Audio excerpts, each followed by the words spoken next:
Hello, and welcome to part three of a free story Bhagavad Gita spiritual call calls that I've been doing. It's a series. It's a series of calls. This is the third and last one, and the title is Hearing God's Call and Daring to Answer. So this is part three. And today we are talking about, hold on a moment. I want to read it. I want to read it. I have a little title for today's call. Part three, Waking from Family Slumber, Living the Missionary Spirit Once Again. And so part one and two were about different stories and times in my life where I felt a call. I felt like there's something more. There's a mission I want to be on. And maybe that mission was fully successful and took place, and I learned and I grew. Maybe that mission changed. Like, oh, I thought like in part two, I shared how I wanted to give all of my devotion to Mother Earth and save the planet from climate crisis. And then I found God, and my mission shifted to learning about God, to learning about spiritual life, our eternal lives. And so the mission shifted and I switched missions. And this time I have a third story, and that's currently happening in my life right now. This time the mission is the same, but it looks different. So I thought it would look like, and I'm going to tell the whole story, but I thought it would look like going to Europe for a 6 week devotional mission trip. And that trip has been postponed in between part two and part three. There's either it's postponing or it's canceled. I don't know if it will happen or when. I can't tell. I just don't know.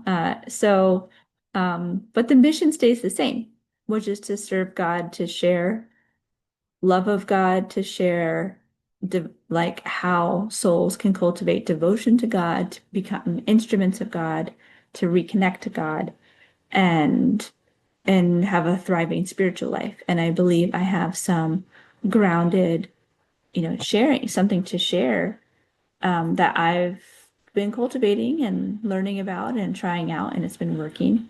So I have something to share. And so I have the same mission, but it looks different.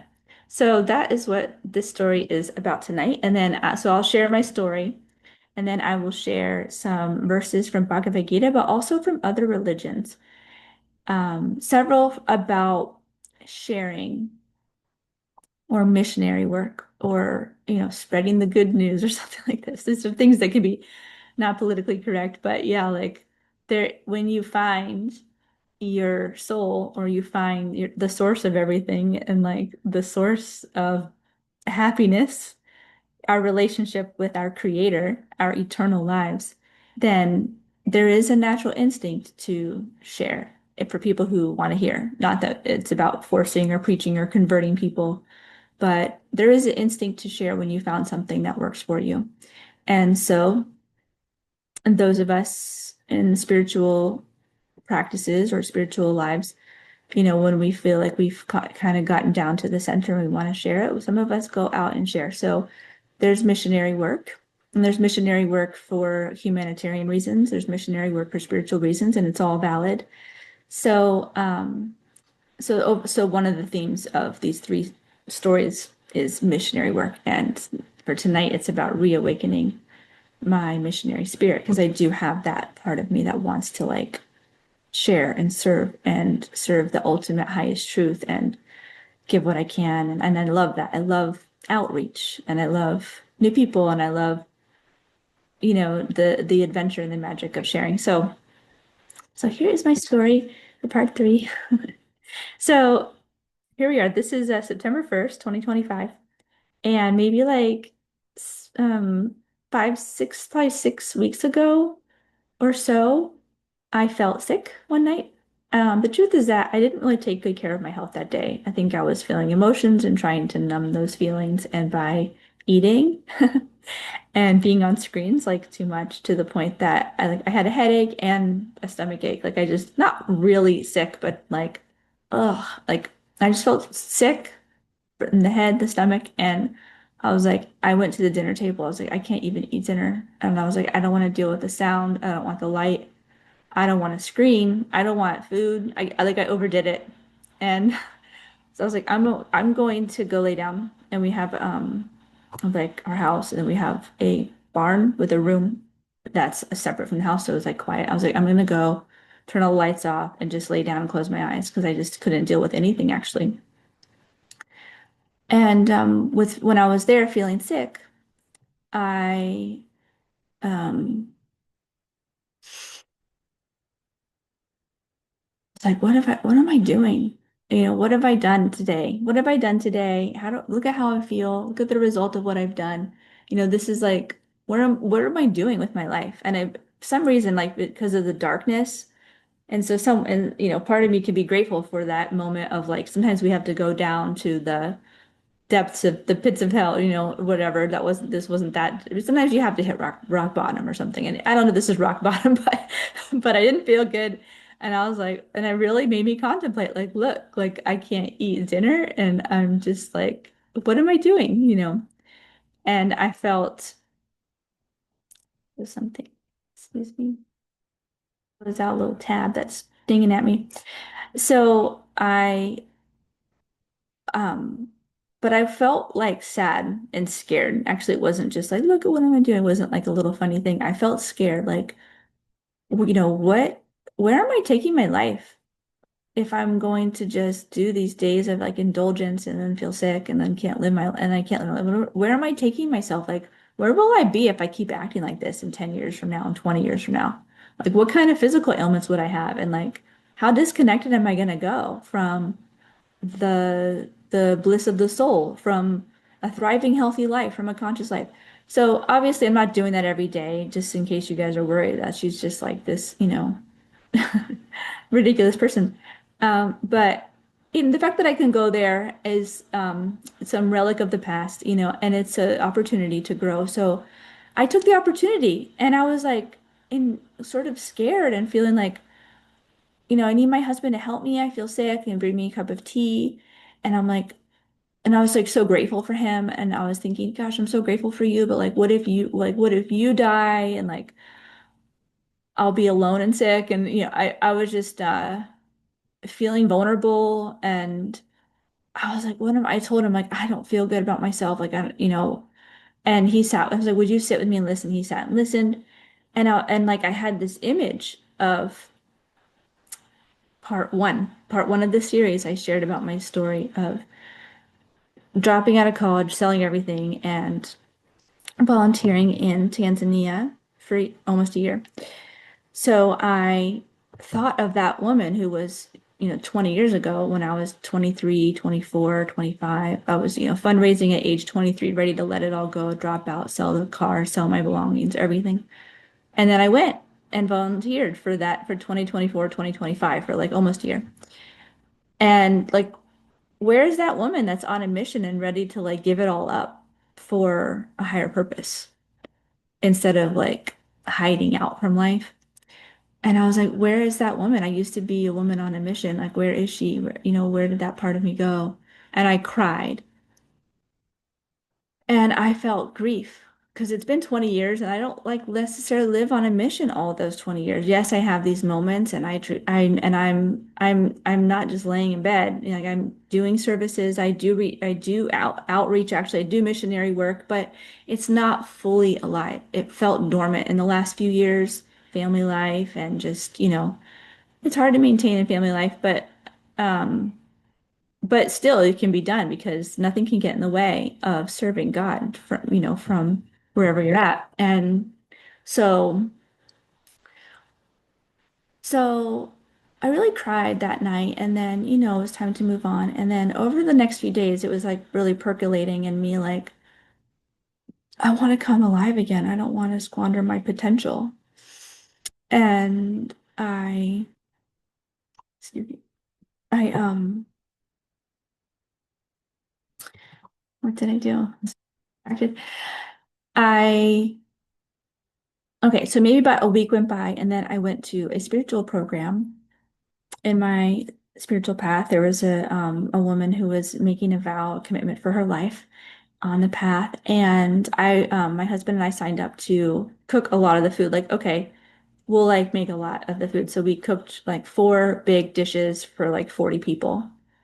And so we were really intensely working all day, but we work really well together when we're cooking for programs and we kind of have a system and like, we had some recipes we're familiar with. So we're just doing our service all day. And then I went and it was inspiring and there was dancing and singing and it was just meaningful conversation and meaningful speeches and then there's cleanup and it was just this full day. I was like, oh, I just want to live like this. I just want to live in full immersion.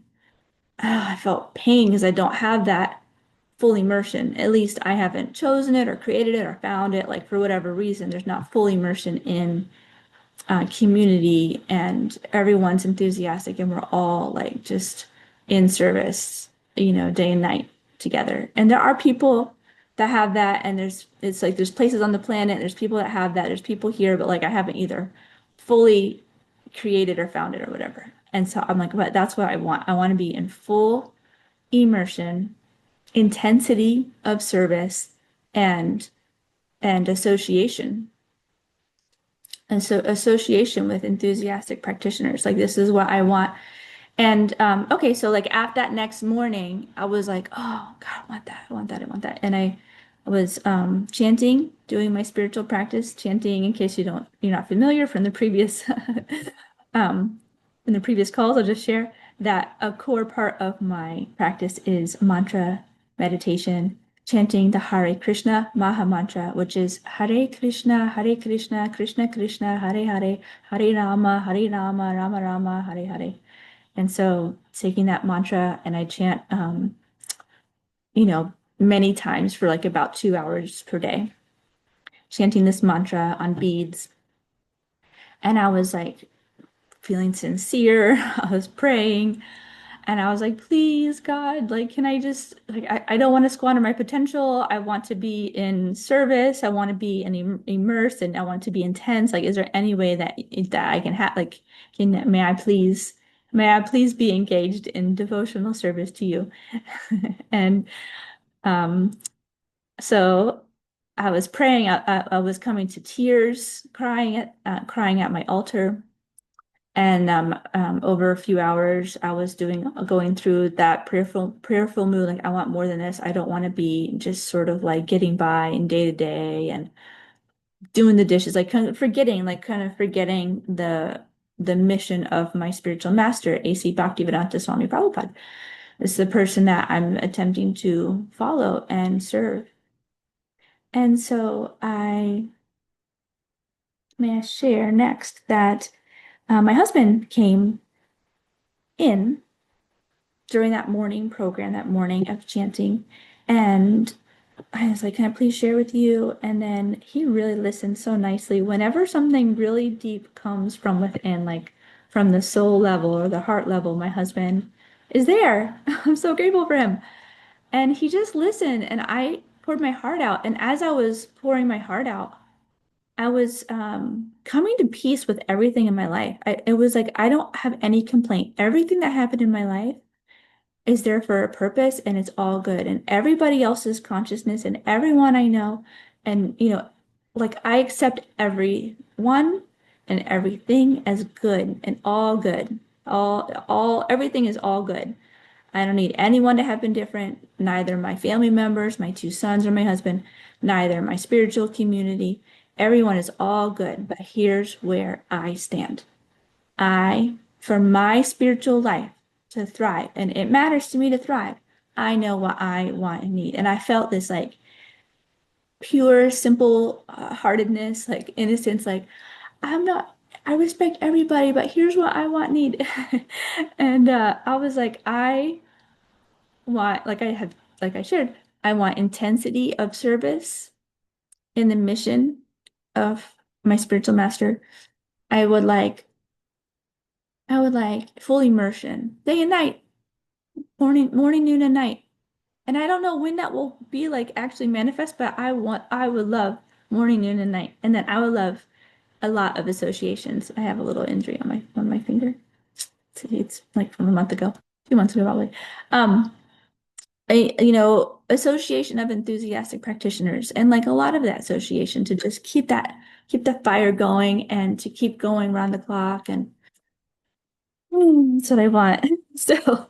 So at the end of all that expression, I was sharing with my husband, um, I was sharing how, I know some of my friends, my mentor and an associate of ours going to Italy. And they invited me. I was like, I can't go. I'm like, I'm working, but then I didn't have the opportunity for work really. I just like things didn't fully fall through. So I was like, actually, I'm available, but I didn't let myself really voice that I would love to go on a trip. But I knew I didn't really want to go to Italy. I wanted to like do a round trip. Like I need to stop. There's places I need to stop. If I'm in Europe, I'm not just going to Italy. I need to stop at this temple and see that friend and see another friend. Oh, somebody's coming to join me.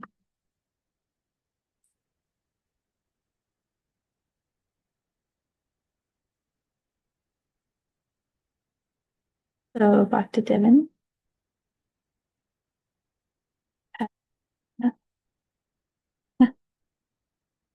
I've been sitting here, I hit record and I'm in the middle of storytelling, but happy to pause and say hi. It's just a casual call here if you'd like to share. But otherwise, I'll keep going. The casual crowd. Is there anyone here? No, it's just me. Oh, that's super casual.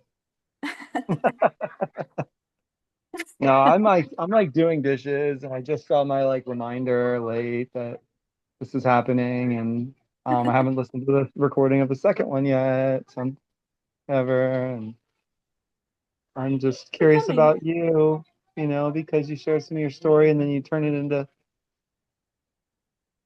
what's the other word that's not preaching? You turn it into sharing Krishna consciousness. So Yeah. Yeah, missionary, but it's still not PC. But that's the word I've been using is missionary work or mission, like, missionary. Yeah. sharing.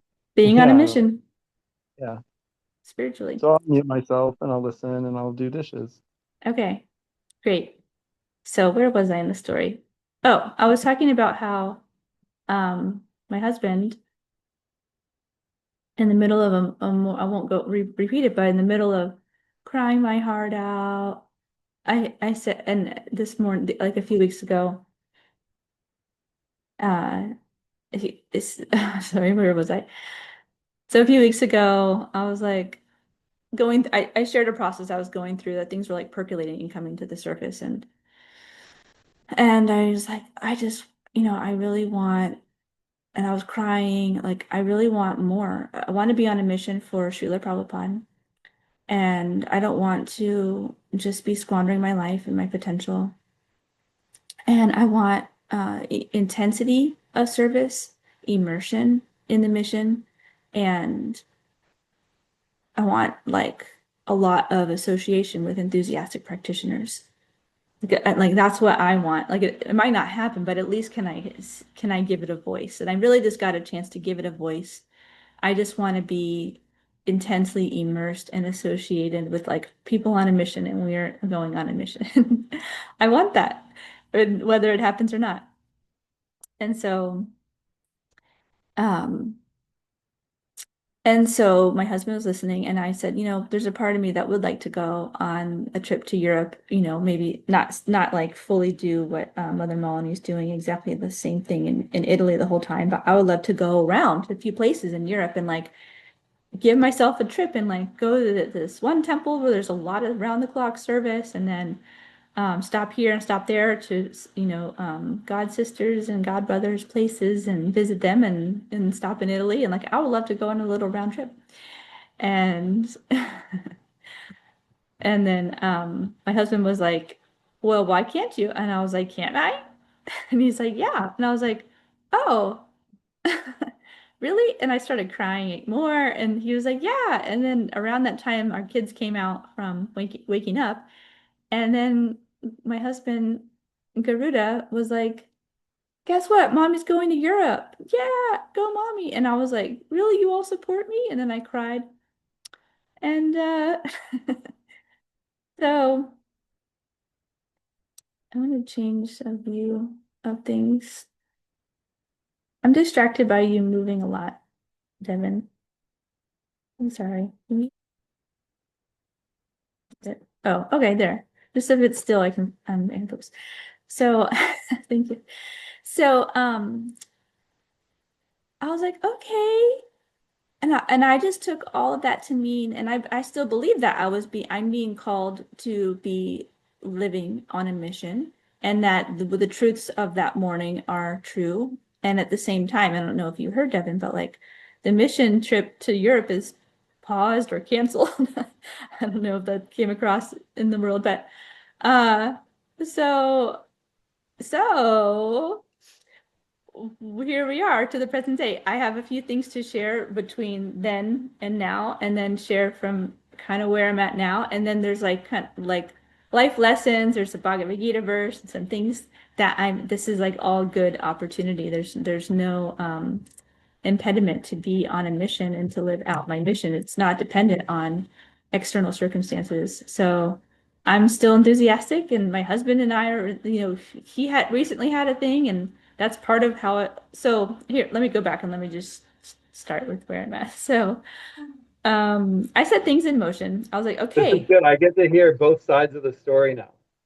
okay, well, Yeah. let's, Wow. This is really awesome. This is rare. aha, okay, I'm wondering what you heard, and let's not share Uh-oh. what he said publicly. There's only one story here that needs to go public, and it's mine. I'm just kidding. So, so oh gosh, it's funny.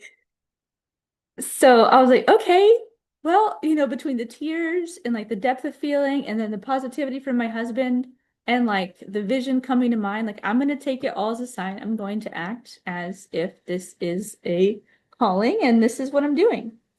And so I was like, well, in order to go where we're at financially, because part of the reason why I can go is that I've had a loss of income. So I'm free. So I was like, let me just go ahead and go now, like within a month, like maybe go within 2 months on this mission trip, or within 6 weeks or whatever, because there's space, and then I'll come back and I will pick up work and I will resume my services. And but I was like, well, in order to go, I actually financially I should fundraise. But then because I was fundraising, I felt like I needed to purify the trip more so that the finances coming, the the money coming, the donations coming are really put to a good use. And and I didn't want to do any vacationing, or like I wanted to just do service. So I was like, okay, this let me really make this a let me have a clear vision. And so I worked on my vision, and I shared, and I was like, okay, well, I'm also gonna come out in a way in the public about my spiritual life. And it's been 11 years of benefit and positivity and joy and illumination and transformation. And what am I sharing on social media anyway that has any value compared to sharing what I'm getting from Bhagavad Gita and A.C. Bhaktivedanta Swami Prabhupada and chanting the Hare Krishna Maha Mantra? Like, what do I stand for? Why not share about this publicly? Because yeah, some people are going to be uncomfortable, but like they can unfollow me or have a conversation with me or just ignore it. And then the people that like it or are curious about this 11-year part of my life will ask questions or follow or be interested. And then those who practice it will just be like, yeah, I totally like it because I'm resonating already. So it's like, let people fall where they fall. Let me be myself, and sort of come out to the public more. So, I was thought, okay, I'll share my journey, and I will go ahead. Let me go ahead and start now. Let me start this 3-part series that is about my missionary spirit, the times that it's been coming up and active. And it just sort of came to me like, okay, I got these three big stories and turning points, and here I am in the middle of one. where I'm like, I want to come alive again and not be in the slumber of busyness and to-dos and what you got to do. You got to do what you got to do. But like, I want a part of me to be expressed. Okay, so just sort of like taking a leap of faith. I'm not seeing exactly how my life at during this time, the last few weeks, I'm not seeing how life at home is like all set for me to leave. But my husband didn't say don't go. He said go ahead and go. Go ahead and go. Fundraise. He's like, I'll work on what I need to do. You work on what you need to do, and let's try to make it work. So just kind of going for it. And I have benefited so much because I'm like, oh, I need to be healthier. I need to separate from my addictions in order to go. I don't want to like be unfit and going through detox, what even if it's just screens, but like and like plop myself down at an around the clock devotee temple in England, in London, and just like show up there in the shape I'm in now. Like let me be in better shape. And by the way, that's what I wanted anyway. These are goals of life is to be let me wake up early. Let me wear a sari and tilak more. Like let me like rememorize these songs I used to sing in the early morning. These devotional songs that are part of the program and like let's have an evening program and I want to share now. Like let me go out with the people that are sharing on the streets in Gainesville. And so let me share about Bhagavad Gita in a Zoom class. So I got started and I earned some money, a little, you know what I mean? I not earned, but I collected some donation. And anyway, so we're about to the present day. A few days ago, okay, let me share one more thing, is that my husband just so happened to have a dip in income and work. And he's always has work. I always have work. Things always work out. It's not, I wasn't worried, but like it just so happens that that's happening right now. So we're like, okay. And so he's putting effort and outreach and getting some work, but it's like not quite enough for some reason. I mean, he's putting the effort out and it's not quite enough. Like, okay, let's wait and see. And then he has an injury. And this injury is the thing that's like, okay, I won't go on the trip now. But we didn't know it was an injury, and he thought it could be like something more internal, but it seems like it's more muscular. So he thought maybe some organ was having a problem. I'm not going to show details, but actually he seems to be like really tuning in and perceiving because they shared their what he went to the ER, and because he ended up there. It was like he tried another urgent care center and they couldn't take him, and then there was the location, and I was like, just go to the ER since you know that if there is something serious, you're there at the hospital. And he was worried, and this was this past weekend and or Friday, and so he was there, and I arranged for the kids to go to a friend's house. I went and stayed with him. I thought, I just wanted to be with him. And we ended up, nothing was wrong. And then as far as like something urgent, nothing critical, he still has an injury and he's still healing right now. And that whole night we're reading Bhagavad Gita and we're talking and really reflecting on life and contemplating life like I felt like a really meaningful evening, although I got more sleep than him. We got home at 5 a.m. And so catching up, but then the whole next day, like when we were awake, because we had to sleep some more, but when we were awake the whole day, we're like talking about what are we realizing, what is the messages here, and I won't go into all of that, but one thing that was clear, just staying on, there's things to discuss, our finances, work, our life. There's just a lot to discuss there. That's not really what this talk is about. So those things were what we were talking about, including him and self-realization and where are we being guided. But one thing was clear is, okay, now I know that I will not be going on the trip. And I don't mind. I don't mind. Like, I just want to do the right thing. I don't need to be in Europe. It's easier to stay and I can get a refund on this and that. And help because my husband can't he works as a handyman in construction.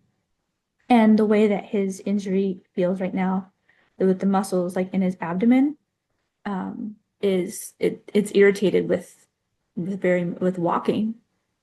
or like very much activity.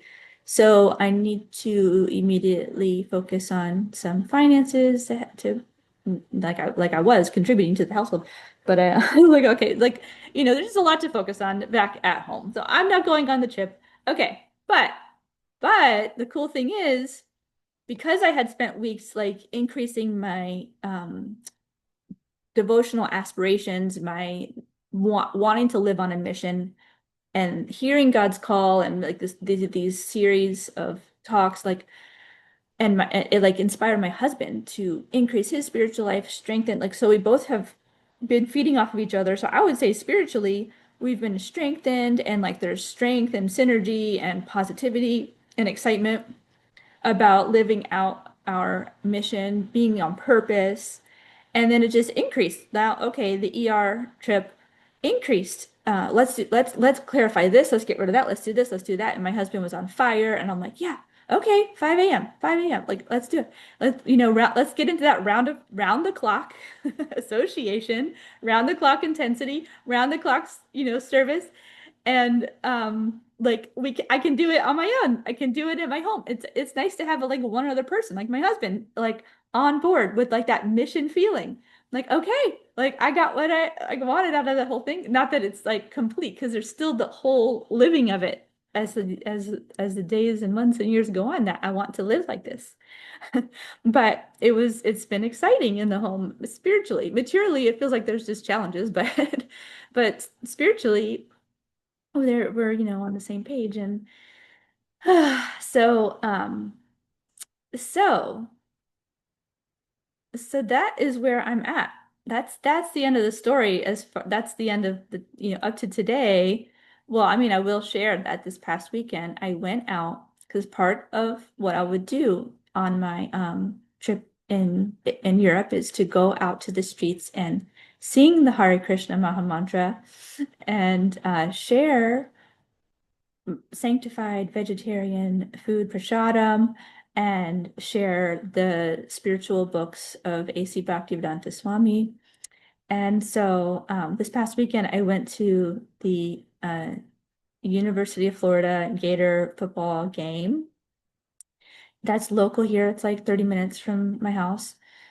And and there's like 90,000 people there. So we were just like singing and dancing to huge crowds. And I have some photos and videos to share with you about my the times I do outreach. And I also have a little Google Photos album to share today. I think I'll do that.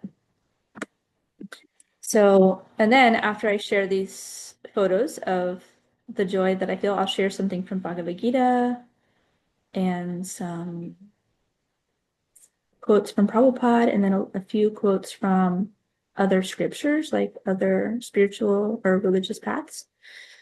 So then we can chat and see what comes next. So let me see where's the link. Okay, let me actually, it's not the link. Okay, it's going to be here, there, share.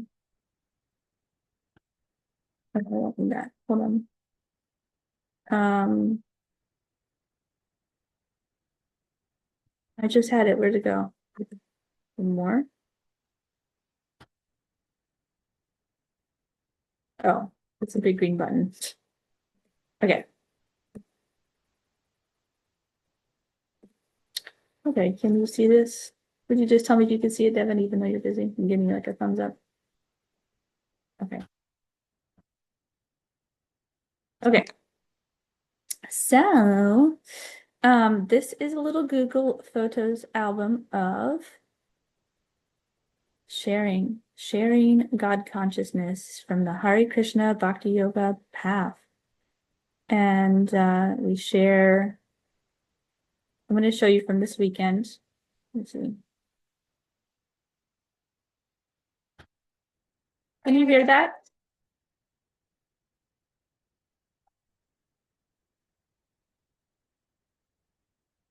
Okay, you can't hear it. So let me see with this audio.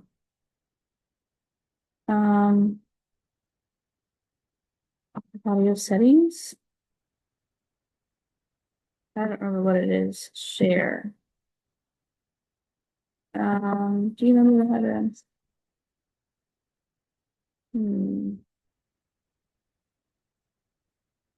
Share computer sound on. Okay.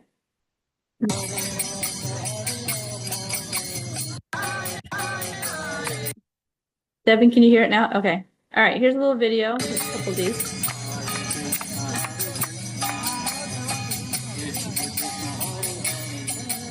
Okay.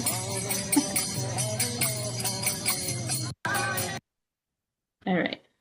Let's see.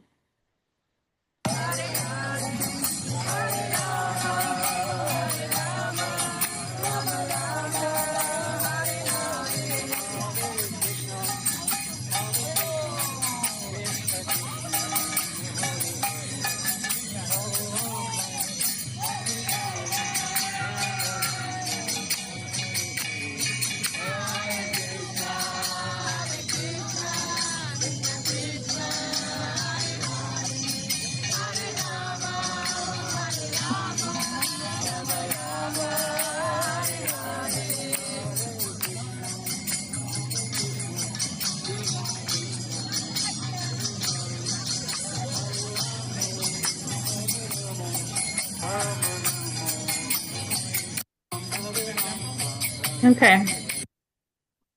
You get the idea. It says Pure Bliss. This is a bookshelf that so I have all these books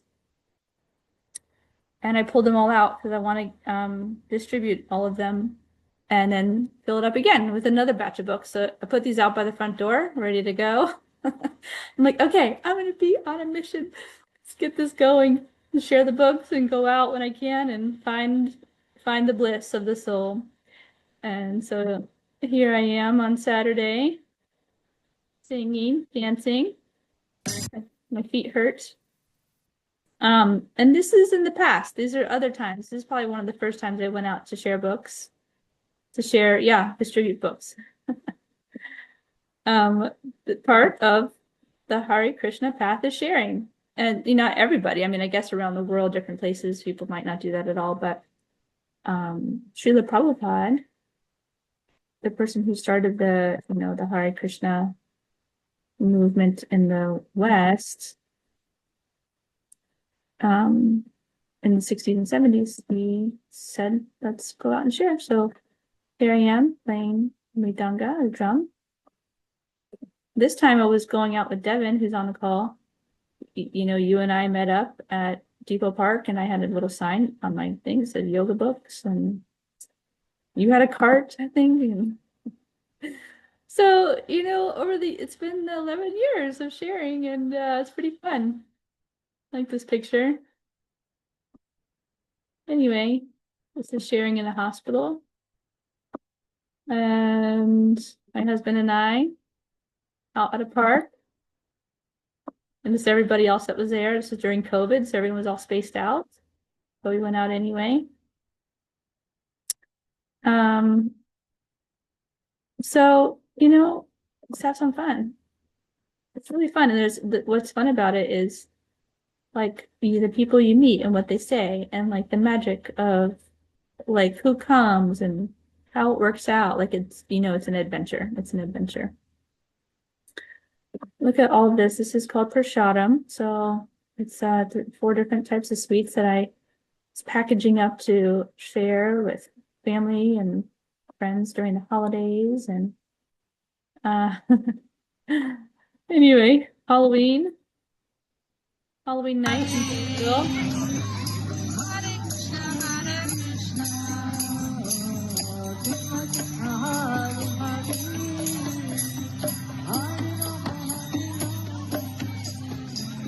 There's hey. So as you can tell, it's not the saddest life to just go out and share. So this is me before I do Sankirtan. Sankirtan is when we're sharing in public. And here's a picture after Sankirtan where there's a lot more joy and happiness. In case you can't tell. Anyway, thank you for this. I like this video. It's kind of fun. Hare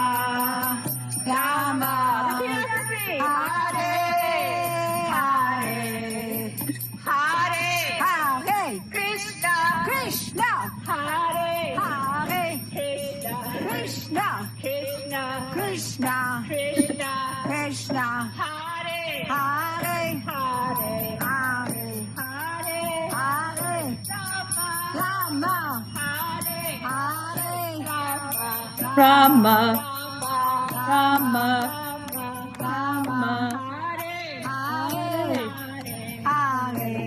Hare Krishna, Hare Krishna, Krishna, Krishna, Hare Hare, Hare Rama. So you can let your freak flag fly as a Hare Krishna or not. But if you have a freak flag, then there's this thing called going out and dancing and singing in public. No, I mean, anyway, I don't know. I'm being silly, but here's Prabhupada. This is a GIF of Prabhupada dancing and singing at a huge festival. And I think London, there's like tens of thousands of people there. People are ecstatic. And there's Prabhupada. So doesn't he look like a missionary there? He's the best. Thank you all. I think I'm about done. Oh, my husband and I here, we had extra dessert, so we went around to my parents' neighbors and just brought cookies around Christmas time. Like, oh no, we gotta distribute these.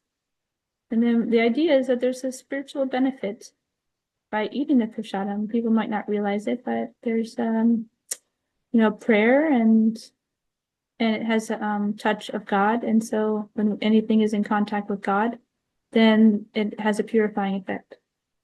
I just read about that this morning. This is my spiritual mentor. I give much gratitude to her for everything I've learned. So thank you, Mother Mommy. Okay, there's more, but let me stop the sharing now. And I'll share that link again. For fun. So thank you for that. That was going down memory lane. Now, what are we gathering from this story about hearing God's call and daring to answer? So I heard a call, I dared to answer. I don't know what the outcome will be, but I'm acting as if as if the call was real. And it's a good call. It's like, hey, go and serve a higher purpose. Like, so it's all good. Like, even if I don't go, it's like it's all good that I was preparing for such a thing. And so I have a verse from Bhagavad Gita to share. And it's from chapter 2, text 47. And it goes like this. You have a right to perform your prescribed duty, but you are not entitled to the fruits of action. Never consider yourself to be the cause of the results of your activities, and never be attached. Never be attached to not doing your duty. Interesting. So, purport by Srila Prabhupada. There are 3 considerations here: prescribed duties, capricious work, and inaction. Prescribed duties refer to activities performed while one is in the modes of material nature. Capricious work means actions without the sanction of authority. And inaction means not performing one's prescribed duties. The Lord advised that Arjuna not be inactive, but that he perform his prescribed duties without being attached to the result. One who is attached to the result of his work is also the cause of the action. Thus, he is the enjoyer or sufferer of the result of such actions. As far as prescribed duties are concerned, they can be fitted into 3 subdivisions, namely routine work, emergency work, and desired activities. Routine work in terms of the scriptural injunctions is done without desire for results. As one has to do it, obligatory work is action in the mode of goodness. So obligatory work is action in the mode of goodness. So we do our duty, and that's good. Work with results becomes the cause of bondage. Therefore, such work is not auspicious. So if you're trying to do something to get a specific outcome and you're kind of pushing for that outcome, then it's a bondage for you, meant like energetically. And everyone has his proprietary right in regard to prescribed duties, but should act without attachment to the result. Such disinterested obligatory duties doubtlessly lead one to the path of liberation. So disinterested obligatory duties, like, okay, I feel obliged to honor God's, the inspiration from within, and I'm assuming I'm getting all the symptoms and symptoms and signals that this is a calling from deep within my heart to go, okay, so I will do it, but but oh no, wait, hold on. Obligatory. So yeah, feeling obliged to honor a call from within, even, but I think obligatory duties, I think he means like maintaining life, maintaining health, and maintaining family, and whatever's right in front of you that you need to just go ahead and do because it's your service, but not being attached to yeah, I'm sorry, I'm interrupting during reading. Last paragraph here is Arjuna was therefore advised by the Lord to fight. So he was a warrior on a battlefield. So Arjuna was therefore being advised by the Lord Krishna to fight as a matter of duty without attachment to the result. His non-participation in the battle is another side of attachment. Such attachment never leads one to the path of salvation. Any attachment, positive or negative, is cause for bondage. Inaction is sinful. Therefore, fighting as a matter of duty was the only auspicious path of salvation for Arjuna. So I have some other quotes from Prabhupada that I believe are related, but to summarize this verse, he's really speaking about, he's speaking about different levels, different types of duties or activities, but he's also speaking about your consciousness. So if you're approaching your work that you are prescribed to do, like this has been put on your workbench and it's your job, like for example, raising kids or something like this, then you want to go ahead and do it and do the service, but not be expecting like an outcome out of it. Then this is in the mode of goodness. You have like which I haven't really taught mode of goodness in these series, but maybe I did a little. But anyway, the modes of material nature, I mean.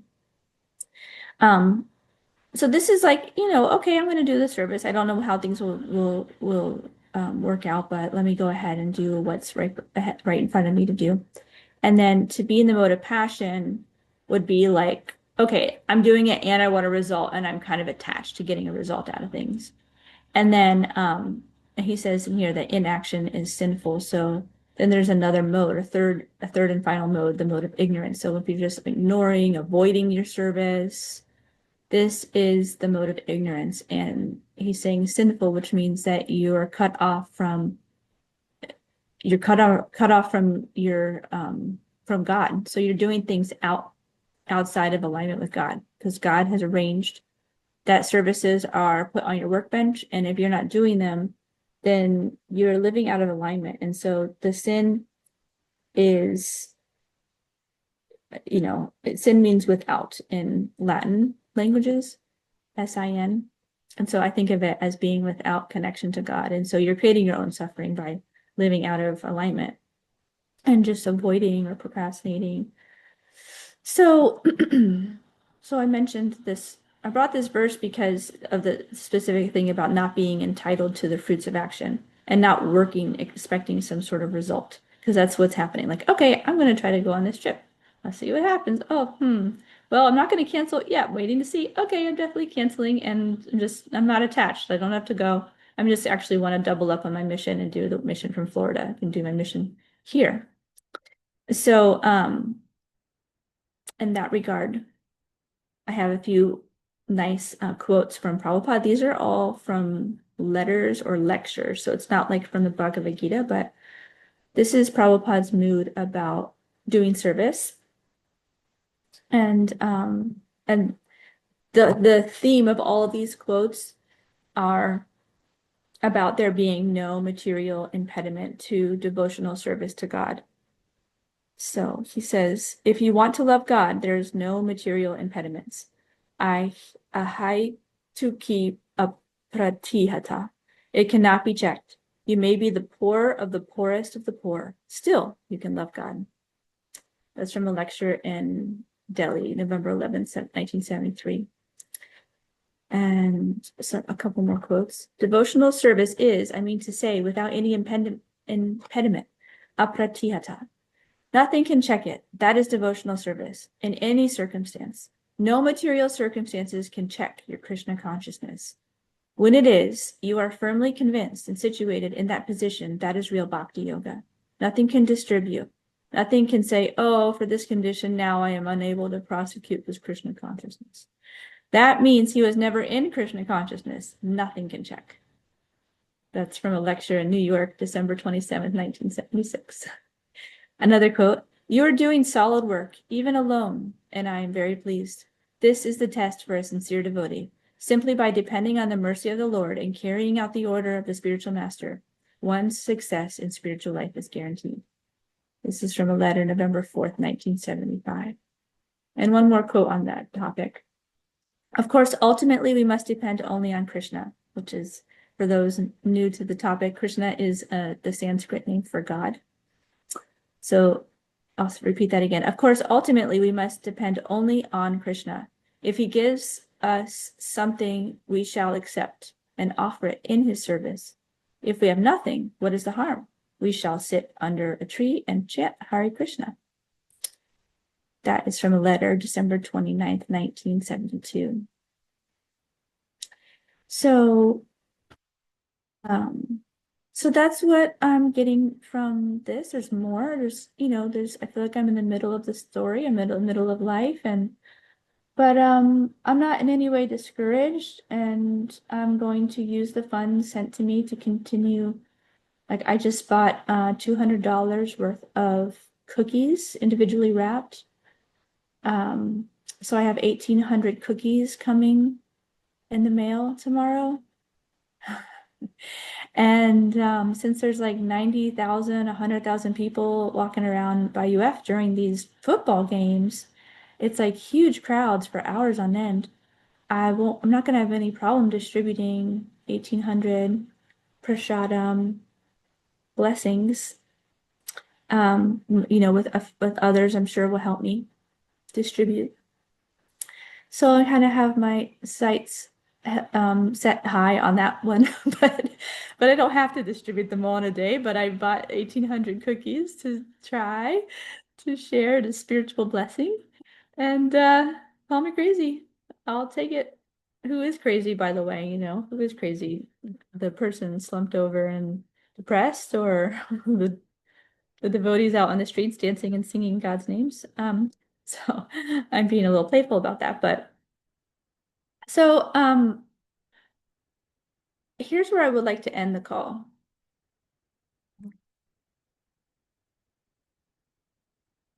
Sake of misspelling. So, just a couple of encouraging words for those who are on a mission for a higher purpose for God, whether you're in this religion, that religion, spiritual path or not.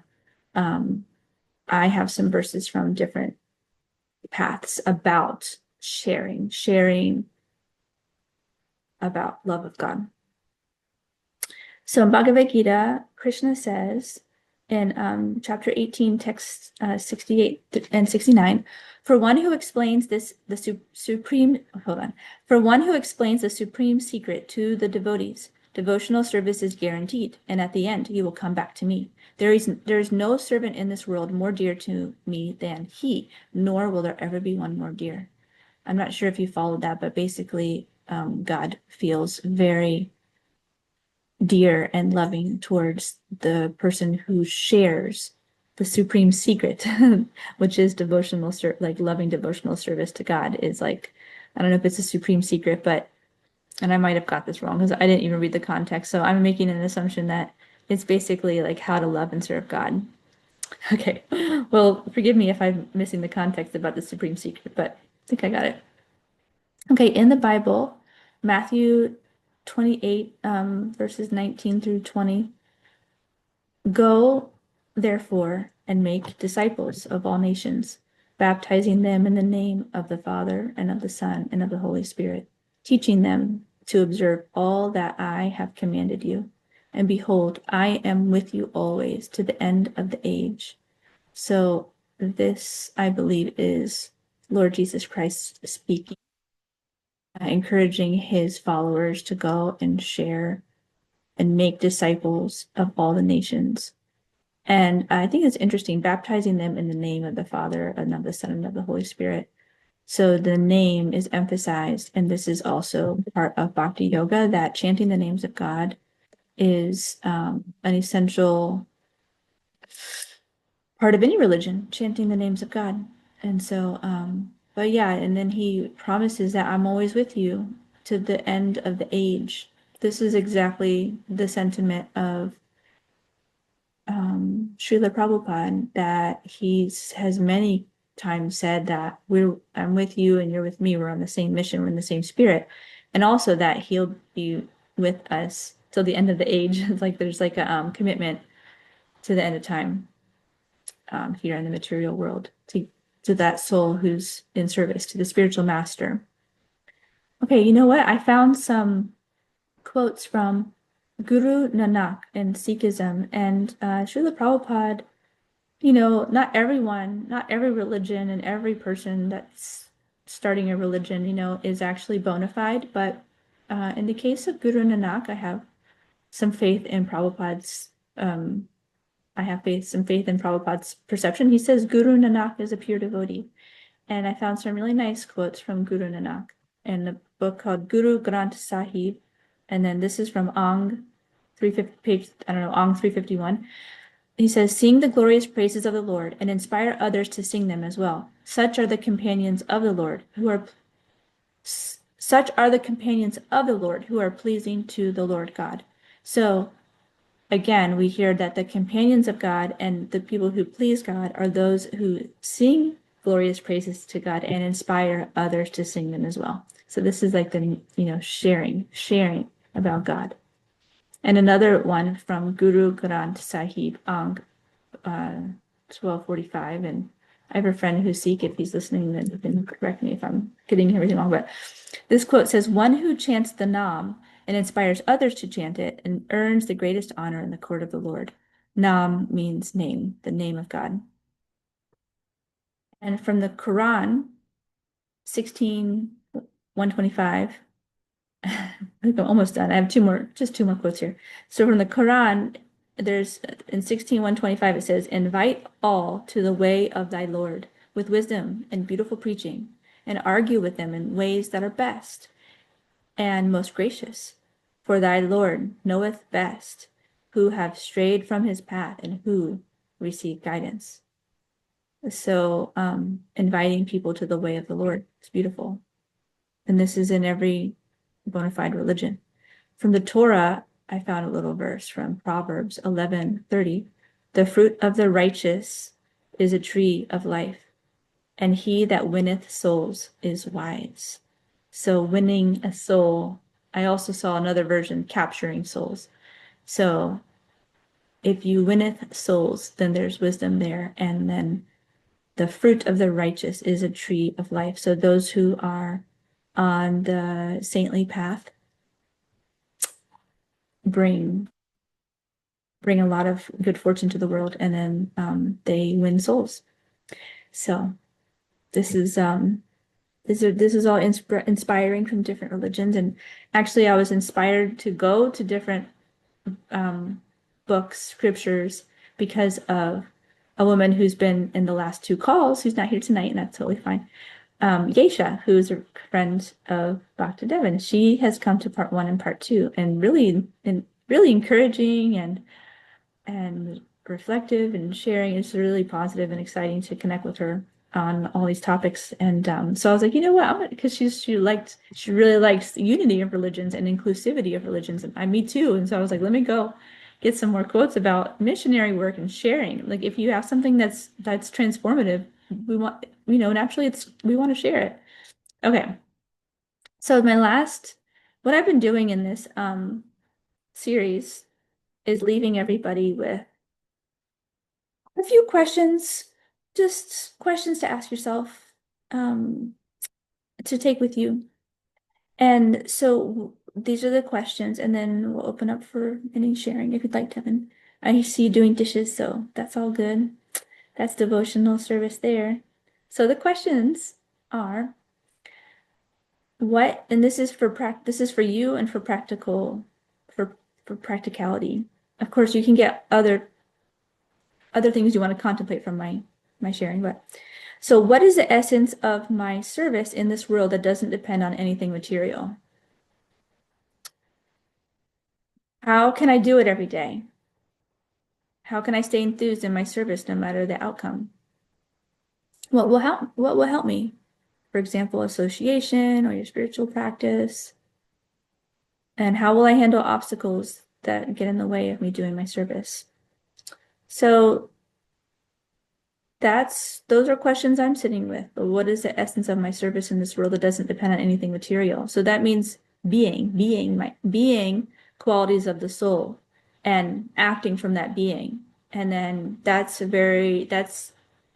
requires all the things we talked about in parts 1 and 2, which is clearing space to hear from God, to hear the soul, and clearing things out of our lives that are distracting from that essential ability to hear. We talked a lot about the ability to hear from God and hear our own soul and hear our own heart. And so that's what comes to mind is like, yeah, um, how can you be in full enthusiastic service no matter what your life circumstances? And that I believe is when we're called to clear space and connect to God.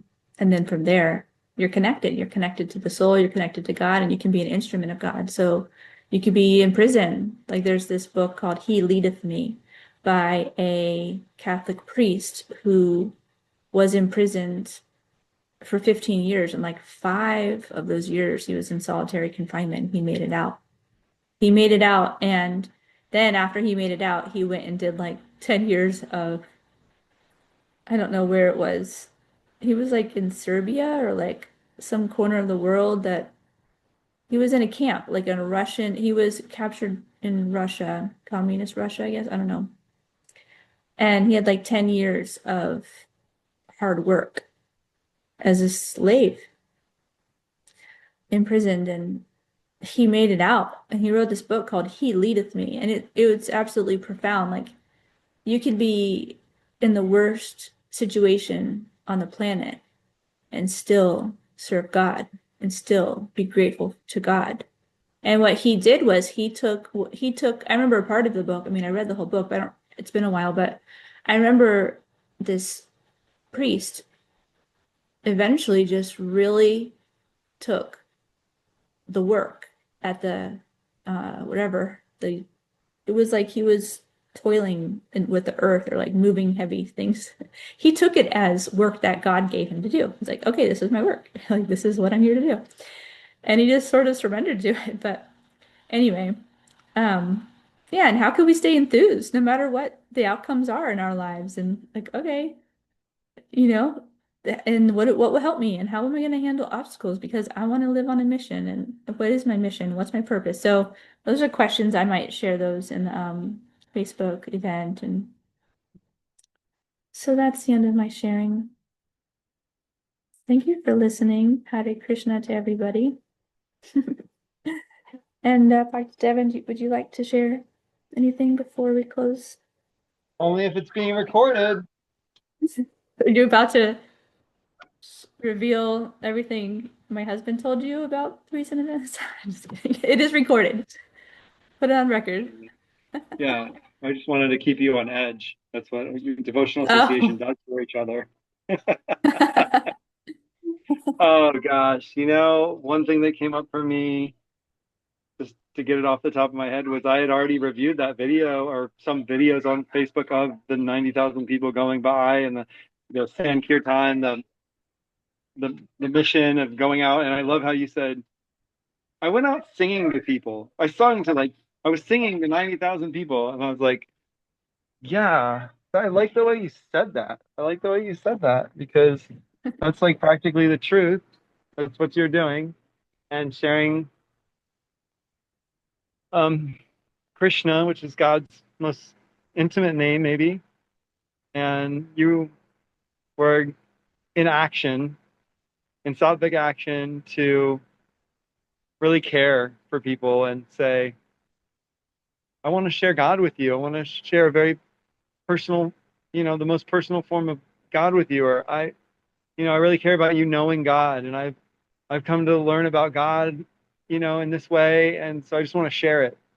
And so that's what you're doing. Like that's it. It's like I get to go out here and sing, and like there's perfection for us when we go out and sing, and then it's like we're in perfect, we're in perfection, and then we're getting to share, which is the even the more perfect. It's even more complete. And there was a devotee there. I don't know his name. I see him all the time and around, but he has that thing I call a bell. It's like a plate, and he's hitting it with a stick. You can hear it. It's really loud in the video. And he was giving the stick to people and letting them hit the, ring the bell.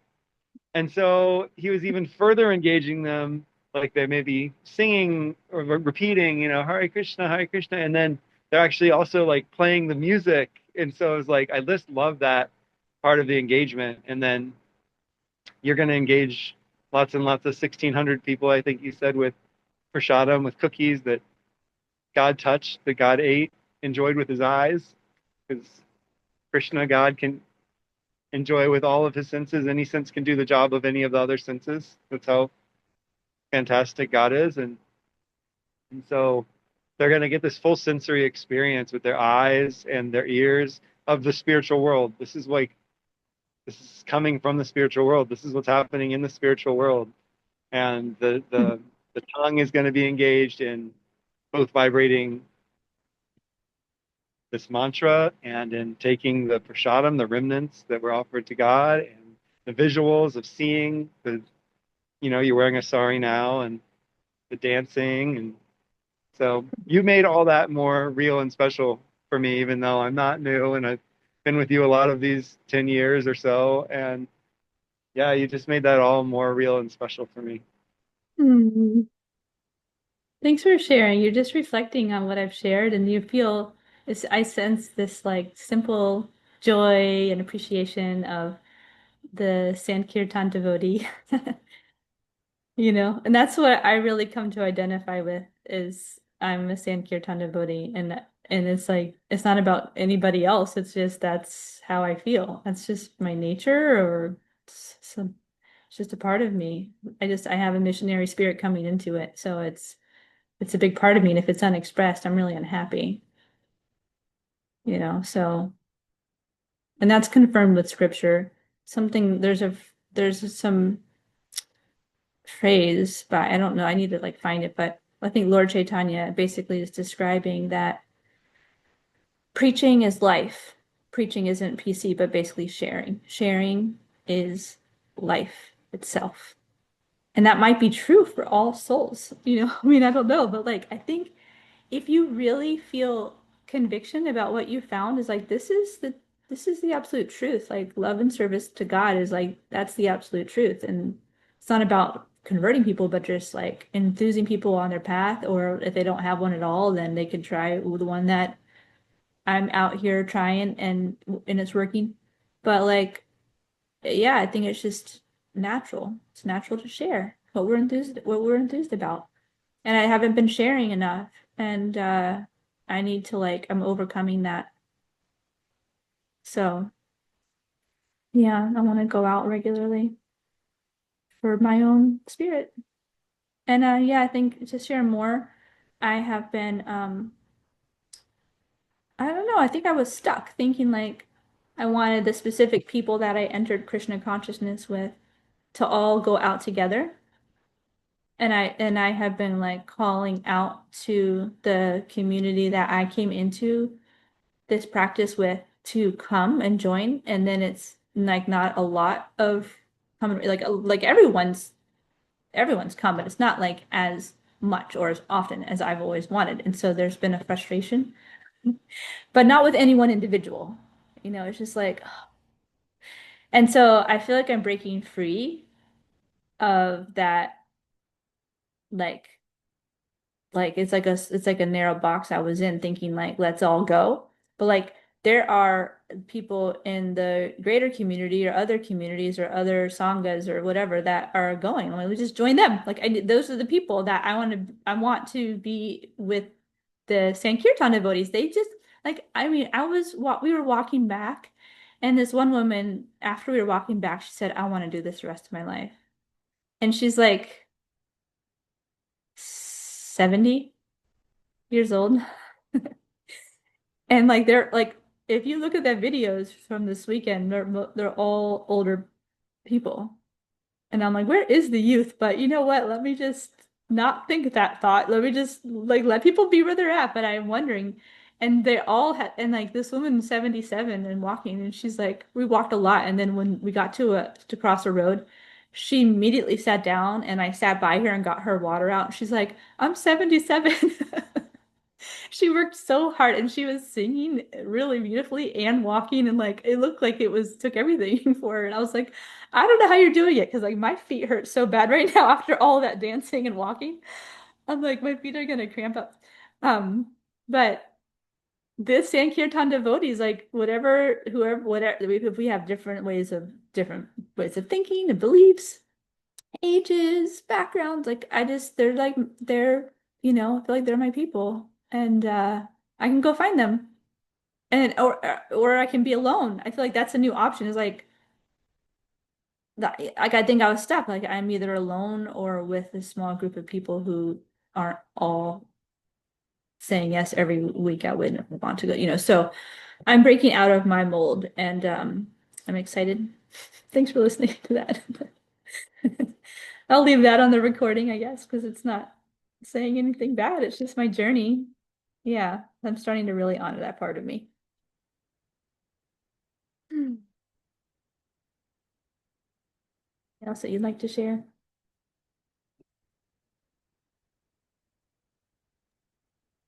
Yeah, I guess there was something. I also noticed the age of the devotees. The average age was like over 60 for sure. And I recognize some of those older there are a lot of our older senior devotees and look at what they're doing. They're out there giving all they have physically on like a warm day in Florida and like walking really far and dancing for hours. Yeah. And I was also like, where's the youth, And there was like one younger devotee in the back holding a sign, like the sign, Maha Mantra sign, which is a very important job, so people can also visually see that and like and so that was a physically challenging job, and so and I see a lot of the devotees in the kitchen, not all of them, but the average age is up there, and so I think it's like what I'm learning from you now, what I'm considering is like it's because they get it. I mean, there's a lot of like young, awesome, rocking kirtan, people basically that have lots of stamina and they do go to the festivals and they do go and do big, loud, awesome dancing kirtans. Um, but there's also the steadiness of like every week, saying yes. You said saying yes, yeah. And so I guess what I actually wanted to hear more of from you, I don't know that you'll do this, but it was like I wanted to hear more of the feeling and your experience in the journey of starting to go out on Sankirtan, starting to go out singing to people. I really like saying that. I'm going out singing to people, like caroling on Christmas, but like every day or every week. And like, wow, isn't that new? That's a novel idea. Um, um, I wanted to hear more about that feeling, that feeling of like you said letting the freak flag fly is like that's like a personal way you might express yourself within, chanting and singing and dancing and sharing the Maha Mantra, like your uniqueness. And that's totally welcome, like that's acceptable. And I think that's great. And but like the feeling of like, okay, I'm out here, I've never done this before, and then I've only done this once before, and I've only done this a few times, and I'm, distributing a lollipop, and I'm out here sharing, I'm singing and being vulnerable, And you mentioned people have different reactions, and I just appreciated your mood now today as like curious. Like what are how are people gonna respond and react? Like, oh, it's so interesting. There's so many varieties of how people respond to this. So, I would love to um, share. I don't actually think about letting my freak flag fly. I was just thinking about, I think it was self-consciousness of showing these videos, as I said that when I was showing videos of myself, saying out to people at Depot Park, repeat after me, Hare Krishna. No one's repeating and no one's hearing me. So just kind of acting a little silly, like to the public. And I felt a little like shy to share that. But I'm not thinking of freak flag or I'm a weirdo and I'm unique. What I'm feeling in the going out to the public, like the streets, is love. That's like my number one feeling is like I love everybody and I'm seeing the soul. It's like I don't see the soul day and night, but when I'm out in public, I see the soul and I feel like 100% appreciation for any way that people show up. Or I feel compassion if they're mean or judgmental. Like people came up to us and said, "You need Jesus. You need Jesus. You need Jesus. You need Jesus." And I felt like, "Thank you." Or like, "Wow, he's angry." And I felt compassion, but mostly I just feel like I'm shining from a loving place and then I just see the soul and I'm happy that they're receiving some maybe spiritual benefit. At least that's what I believe. But anyway, that's my experience is feeling love. yeah, you these days, at least these days, you're beyond like maybe some personal self-consciousness and anxiety. You're actually It's not seeing it's not souls, these and you're days. It's yeah. actually it's I think it's a strength that come I don't come with strengths with chanting Hare Krishna and reading and personal practice like this self-discipline. I don't come to this with the strength of any self-discipline or a yogi like bhakti yoga yogi, but I do have come to the strength of loving outreach just naturally. I Mm, just mm. I didn't overcome anything. It was just like I love it. Okay, Like it, that's your natural strength is like non-judgmental, curious love and compassion. yeah, and that it's also always, and I always experience it as an adventure, and I don't feel rejected, or I just don't feel personal if people reject me or like a look or anything. I'm like, okay, like I just feel like, yeah, like of course, like whatever they're going through, it's like, sure, whatever, whatever. So that's my little strength. That's why I'm talking about missionary work, I suppose. Oh, is that from the garden or just a what is Just this? Snap part pea? of dinner. Sugar snap pea? Yeah, but isn't that interesting how the spread out the seeds are? Anyway, yeah, you're just naturally in love and compassion, and you've been that way. And you're like, if somebody I is mean, angry, you're like, man, yeah, I feel you. You're angry, and you're not taking it personally. That wasn't a stretch or a challenge for you. So I guess when I guess I thought, yeah, we're all pretty similar, more similar than different in a lot of ways. That's true. But in this way, it was like for me, it's my stretch and my growth is like self-consciousness, shyness, not wanting people to, be judging me, but they always are anyway, and just getting over myself. So, so for me, Sankirtan is so purifying in that way because it purifies me. Yeah, like, oh my God, like I feel like such a weight when I'm there. Oh God, feels like terrible to be honest. Not as much anymore, and then I feel so much better later. So then I have to remember that, like, wow, that was detoxifying. It was purifying. It was uncovering my soul. It was, really shaving, grinding off my false ego, right? That I'm this body, yeah. that I'm. So I think for a lot of people that's true, but I will that wasn't the rough ride so much for you. I'm starting to remember now that I loved going out from the I loved going out from the very beginning. All along when I go to share books, just like, hi, may I share a book with you? Like that is uncomfortable for the first portion of going out, but then eventually I warm up and feel comfortable. I'm remembering that you and I, just you and me, we went to Um, this is probably the most painful thing I've done in all of the outreach I've done. We went to an art festival, and it was like early in my being Hare Krishna, and you were like 40 minutes late. So I had no one, but I thought I should do this anyway. And it was like maybe one of the first times I like went out in public, in that first couple years, like I'm gonna run into friends at an art festival because I've been lived in Gainesville for 20 years, and maybe at that time it was like 15, 16, 17 years, but it's a lot anyway. And you weren't there, and I was like, oh my gosh, I'm just gonna like walk up to strangers and share a Bhagavad Gita. And so I got started without you, and I hated it. I was like, oh, so that one of my hangups is if I'm alone. If I'm with people, like even if you're just like half a block away, I feel like I'm on an adventure. But if it's just me out there running into friends, seeing that I am on the streets with books, and it's just like a new identity, and I felt like really self-conscious. But you did show up. You had a cart. It was really cool. You had a huge art book, and anyway. So I have had the feeling of dread with books. Yeah, yeah, yeah, we did, and then we finished together. Yeah, and you were out there, and I wouldn't have gone out there without you, and I don't know how that all conspired that we were like, yeah, okay, we're gonna do this, and Yeah. and another time I feel like it was you and me, just you and me, and we went to the bus stop. Was it that same night? It was like it was. I feel like it was just you and me, and we went to the bus station, downtown bus station, and it's like Oh. mostly homeless people, unless you're like getting on and off a bus. But so we were just talking to them and sharing with them, and